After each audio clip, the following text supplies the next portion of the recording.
ಆಚಿ ಮಸಾಲ. ಎಂತ ಅಡಿಗೆಯ ರುಚಿಯಾಗೋ ರಹಸ್ಯವು 20 ರೂಪಾಯಿ. ಮೊನ್ನೆ ಒಬ್ಬ ಲೇಡಿ ಮನೆಗೋಸ್ಕರ ಹೋರಾಟ ಮಾಡ್ತಾ ಇದ್ರು. ನನಗೆ ಮನೆ ಬೇಕು ಇರೋದಕ್ಕೆ, ನನಗೆ ಗಂಡ ಇಲ್ಲ, ದಯಾಮರಣ ಕೊಟ್ಟುಬಿಡಿ, ನನಗೆ ನಾನು ಸತ್ತೋಗ್ಬಿಡ್ತೀನಿ ಅಂತೆಲ್ಲ ಭಾಳ ಪಾಪ ಆಕ್ರೋಶವನ್ನು ವ್ಯಕ್ತಪಡಿಸಿದ್ರು, ಬಹಳ ಕಣ್ಣೀರು ಹಾಕಿ ಮಾತನಾಡಿದರು. ನೋಡಿದರೆ ಆ ಮಹಿಳೆ ಇವತ್ತು ಸೂಸೈಡ್ ಮಾಡ್ಕೊಂಡಿದ್ದಾರೆ. ಜೊತೆಗೆ ಮಕ್ಕಳಿಗೆ ಅವರು ವಿಷ ಉಣಿಸಿ ಅದಾದ ನಂತರ ಇವರು ಸೂಸೈಡ್ ಮಾಡ್ಕೊಂಡಿದ್ದಾರೆ. ಮನೆ ಸಿಗಲಿಲ್ವ? ಹಾಗಾದರೆ ಇವರಿಗೆ ಮನೆ ಸಿಕ್ಕಿದೆ, ಆದರೂ ಮಕ್ಕಳಿಬ್ಬರಿಗೆ ವಿಷ ಕೊಟ್ಟು ತಾನೂ ಆತ್ಮಹತ್ಯೆಗೆ ಶರಣಾಗಿದ್ದಾರೆ. ಈ ತಾಯಿ ಶಿರಾದ ರಾಬಿಯಾ ಅಸ್ಲಂ ಪಾಷಾ ಆತ್ಮಹತ್ಯೆಗೆ ಶರಣಾಗಿರುವಂಥ ಮಹಿಳೆ, 35 ವರ್ಷದ ಮಹಿಳೆ. ಮಕ್ಕಳಾದ ತಮನ್ನಾ, ಸಿಮ್ರಾನ್ ಅವರಿಬ್ಬರಿಗೂ ವಿಷ ಕೊಟ್ಟಿದ್ದಾರೆ.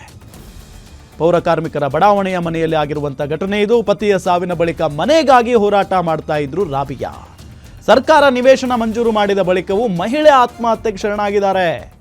ಸರ್ಕಾರ ನೀಡಿದ್ದ ಜಾಗದಲ್ಲಿ ಮನೆ ನಿರ್ಮಾಣ ಮಾಡಿದ್ರು ರಾಬಿಯಾ. ಮನೆಗಾಗಿ ಹೋರಾಡಿ ದಯಾಮರಣ ಕೋರಿದ್ರು ಇವರು. ಇವತ್ತು ಸರ್ಕಾರ ನೀಡಿದ್ದ ಮನೆಯಲ್ಲೇ ಮಕ್ಕಳ ಜೊತೆಗೆ ಸಾವಿಗೆ ಶರಣಾಗಿದ್ದಾರೆ. ಸ್ಥಳಕ್ಕೆ ತುಮಕೂರು ಎಸ್ಪಿ ಅಶೋಕ್ ಕೆವಿ ಭೇಟಿ ನೀಡಿ ಪರಿಶೀಲನೆಯನ್ನ ಕೂಡ ನಡೆಸಿದ್ದಾರೆ.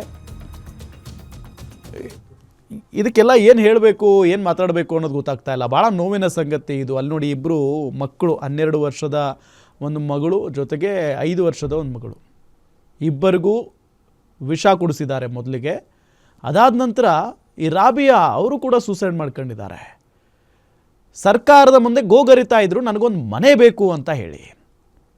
ಸೊ ಎಲ್ಲ ಆಯಿತು, ಆಕೆ ಬೇಡಿಕೆಯನ್ನು ಇಟ್ಟಿದ್ದಾರೆ ಅಂತ ಹೇಳಿ ಮನೆ ಕೂಡ ಮಂಜೂರಾಯಿತು. ಮನೆ ಕಟ್ಕೊಂಡಿದ್ದಾರೆ, ಅದೇ ಮನೆಯಲ್ಲಿ ವಾಸ ಮಾಡ್ಕೊಂಡಿದ್ದಾರೆ. ಈಗ ನೋಡಿದರೆ ಏಕಾಏಕಿ ತಮ್ಮ ಮಕ್ಕಳನ್ನು ಕೊಂದು ತಾನೂ ಕೂಡ ಸೂಸೈಡ್ ಮಾಡ್ಕೊಂಡಿರೋದು ಅದೇ ಮನೆಯಲ್ಲಿ. ಯಾಕೆ ಅಂತ ಹೇಳಿ ಹಲವಾರು ಪ್ರಶ್ನೆಗಳು ಹುಟ್ಕೊಂಡಿದ್ದಾವೆ ಈಗ.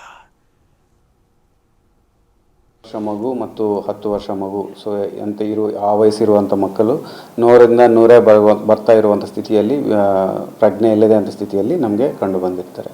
ಸೊ ಇಮಿಡಿಯೇಟ್ ಆಗಿ ನಾವು ಸೀನ್ ಆಫ್ ಕ್ರೈಮ್ ಆಫೀಸರ್ಸ್ನು ಮತ್ತು ಫಿಂಗರ್ ಪ್ರಿಂಟ್ ಡಾಗ್ ಸ್ಕ್ವಾಡ್ ಎಲ್ಲರನ್ನೂ ಕರೆಸ್ಕೊಂಡು ಚೆಕ್ ಮಾಡಿದಾಗ ಏನು ವಿಚಾರ ತಿಳಿದು ಬರ್ತಾ ಇರಲಿಲ್ಲ. ಸೊ ಇಮಿಡಿಯೇಟ್ ಆಗಿ ನಾವು ತಜ್ಞರಿಂದ ಮಾಹಿತಿ ತೊಗೊಂಡು ಆಮೇಲೆ ಅವ್ರ ಫ್ಯಾಮಿಲಿ ಮೆಂಬರ್ಸ್ಗೂ ಸಹ ತಿಳಿಸಿದ್ದೀವಿ.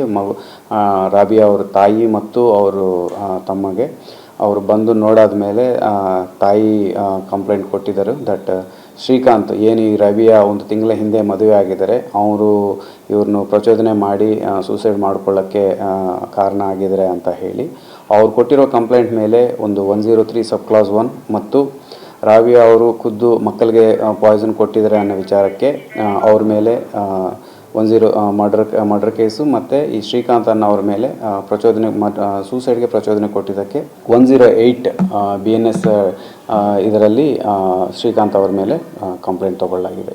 ಸೊ ಶ್ರೀಕಾಂತ್ ಅನ್ನೋರನ್ನು ಕಸ್ಟಡಿಗೆ ತೊಗೊಂಡಿದ್ದೀವಿ. ಬಾಡಿಯನ್ನು ಪೋಸ್ಟ್ ಮಾರ್ಟಮ್ಗೋಸ್ಕರ ತುಮಕೂರಿಗೆ ಕಳಿಸಲಾಗ್ತಾ ಇದೆ. ಸೊ ಪೋಸ್ಟ್ ಮಾರ್ಟಮ್ ಆದ ಮೇಲೆ ಮಿಕ್ಕಿದ ಇನ್ವೆಸ್ಟಿಗೇಷನ್ ಪ್ರೊಸೀಜರ್ ಮಾಡಿ ನಾವು ಕೇಸನ್ನು ಇನ್ವೆಸ್ಟಿಗೇಟ್ ಮಾಡ್ತೀವಿ.